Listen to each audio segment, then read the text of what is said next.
चलिए, तो फिर अपना जो अगला जो टॉपिक है an experiment of Miller and Urey. तो मिलर और यूरे का प्रयोग है, हम लोग आगे पढ़ने वाले हैं।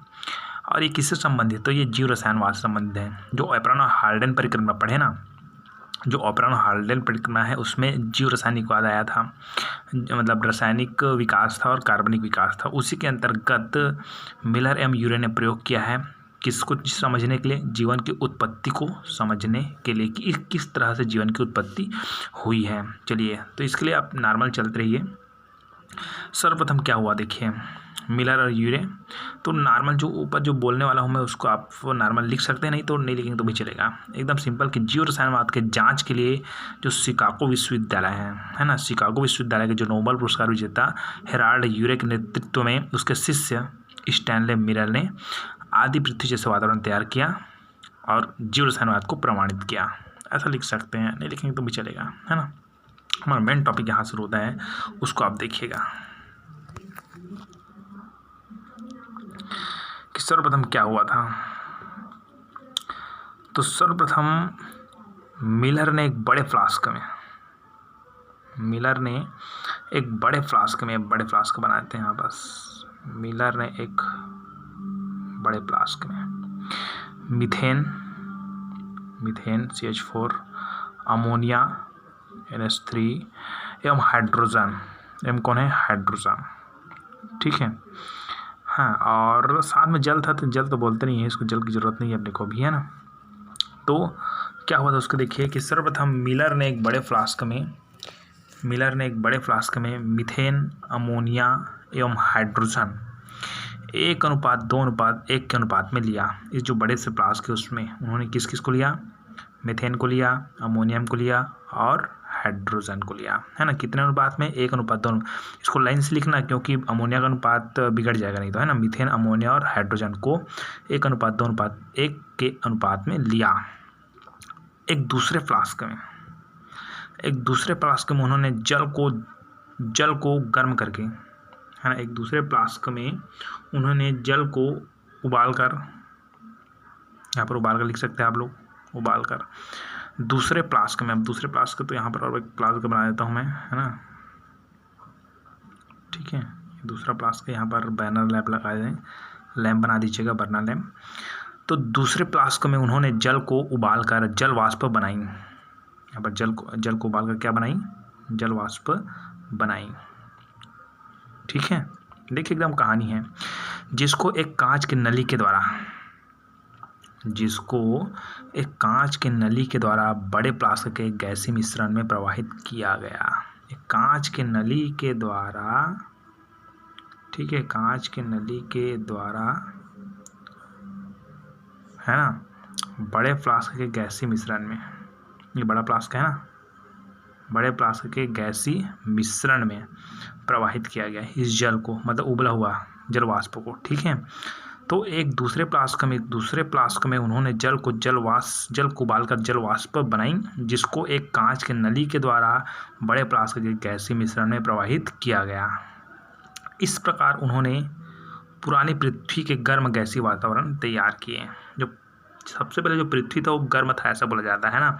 तो उन्होंने इस तरह से क्या किया कि पुराने पृथ्वी के गैसीय वातावरण, गर्म गैसीय वातावरण क्या किया? तैयार किया, ठीक है। ओके, अब आगे देखते हैं। ये गैसीय फ्लास्क है ना, ये जल वाला फ्लास्क है। तो गैसीय फ्लास्क में उन्होंने, किसमें?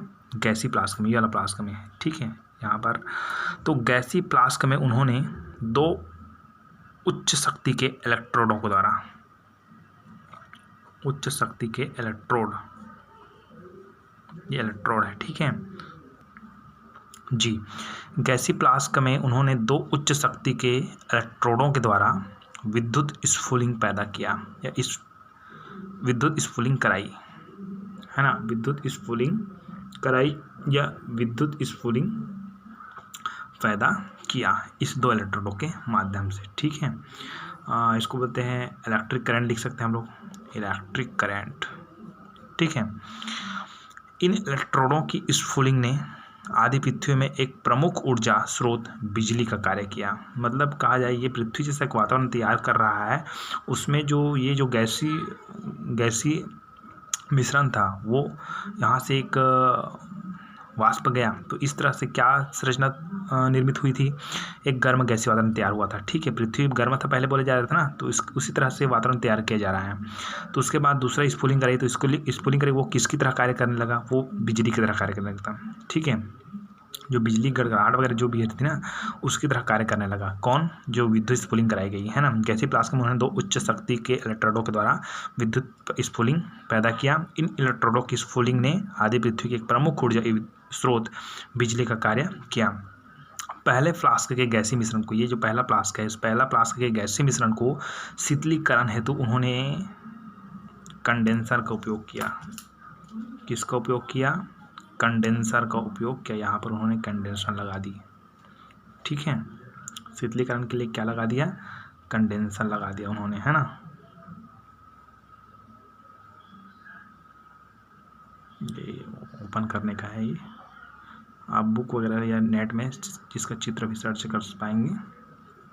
ठीक है, ये वाटर आउट है ना, और ये कंडेंसर है, ये वाटर इन है ना, या तो यहाँ से वाटर आउट लग सकते हैं ना।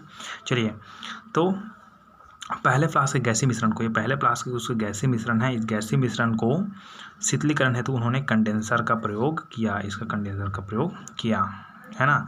इस तरह सुव्यवस्थित कर मिलर ने इसे 1 सप्ताह तक चलने दिया। ये जो पूरा प्रक्रिया को एक जगह सुव्यवस्थित कर दिया उन्होंने, स्टैनले मिलर ने, और उसको 1 सप्ताह तक चलने दिया। 1 सप्ताह तक हम लोग रुकेंगे तो बहुत टाइम लग जाएगा, है ना। तो चलिए हम लोग आगे बढ़ते हैं। तो 1 सप्ताह बाद क्या हुआ उसको देखिए। उसके पहले कुछ एंटरटेनमेंट हो जाए, एक शायरी सुनाता हूँ कि मुसाफिर हूँ लंबे राह की, मुसाफिर हूँ लंबे राह की, मेरी बातों का एतबार मत करना, मैं लौटने के इरादे से जा रहा हूँ, मैं लौटने के इरादे से जा रहा हूँ, मगर सफ़र तो सफ़र है मेरे दोस्त, मेरा इंतज़ार मत करना, मेरा इंतज़ार मत करना।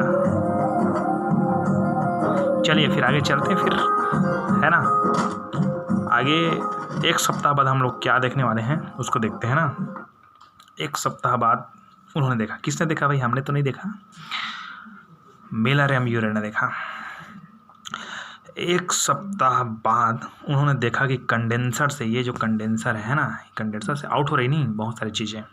तो 1 सप्ताह बाद उन्होंने देखा कि कंडेंसर से आने वाले मिश्रण में, इसमें जो कंडेंसर से जो मिश्रण बाहर हो रही है, उस मिश्रण में कई अमीनो अम्ल जैसे कि एलेनिन, ग्लाइसिन, ग्लूटामिक अम्ल थे। ठीक, अनेकों अमीनो अम्ल थे।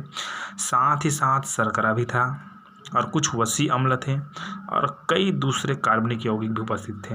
अब देखिए, डीएनए में अधिकतर क्या क्या पाया जाता है जानते हैं आप लोग, अमीनो अम्ल पाया जाता है, शर्करा भी पाया जाता है। तो इससे ये सिद्ध हुआ कि अगर डीएनए का निर्माण हुआ तो डीएनए से ही मनुष्य का निर्माण होगा, मतलब जीवन की उत्पत्ति होगी। यही वो सिद्ध कर रहा है कि रासायनिकवाद, रसायन का निर्माण पहले हुआ था। ठीक है, रासायनिकवाद का समर्थन करता है, है ना, कि विभिन्न प्रकार के रसायनों का पहले निर्माण हुआ। 1 सप्ताह बाद उन्होंने देखा कि कंडेंसर से आने वाले मिश्रण में कई अमीनो अम्ल जैसे एलिन, ग्लाइसिन, ग्लूटामिक थे, साथ ही शर्करा, कुछ वसी अम्ल और कई दूसरे कार्बनिक यौगिक उपस्थित थे। तथा महत्वपूर्ण बात यह थी कि सभी जीवद्रव्य में पाए जाते हैं। ये जीवद्रव्य क्या है, कोशिका। कोशिका में कौन होता है, जीवद्रव्य।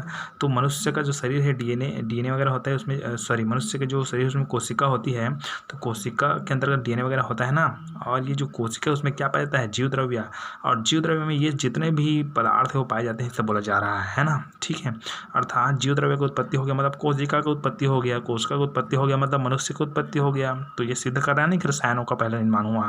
तो ठीक है, तो यहाँ महत्वपूर्ण बात थी कि सभी जीवद्रव्य में पाए जाते हैं, ये सब जीवद्रव्य में क्या होते हैं, पाए जाते हैं, मतलब जीवद्रव्य का निर्माण हुआ था इसके अंतर्गत, ऐसा बोला जा रहा है।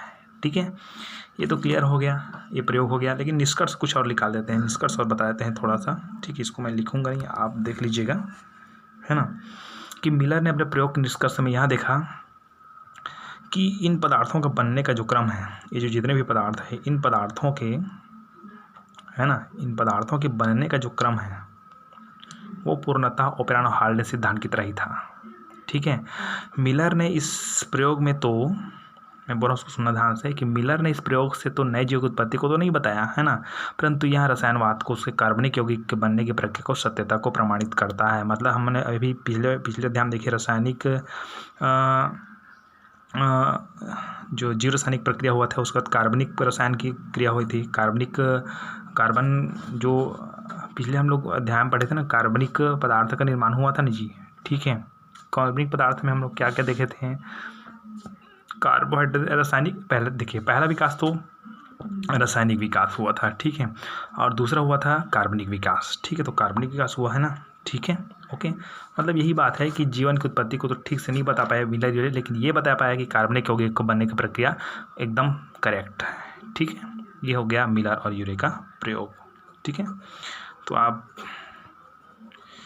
ठीक है, लाइक शेयर मत करिए, कोई दिक्कत नहीं है ना, लेकिन सब्सक्राइब कर दीजिएगा, सब्सक्राइब। यूट्यूब के ना आप लिंक में जाकर लिखिए, जैसे कि यहाँ पर यूट्यूब का कोई भी वीडियो सेंड करता हूँ मैं, तो आप लिंक नीचे लिंक रहता है, उस लिंक में ऐड करिएगा तो डायरेक्टली यूट्यूब में जाकर खुलेगा वो, ठीक है, ओके।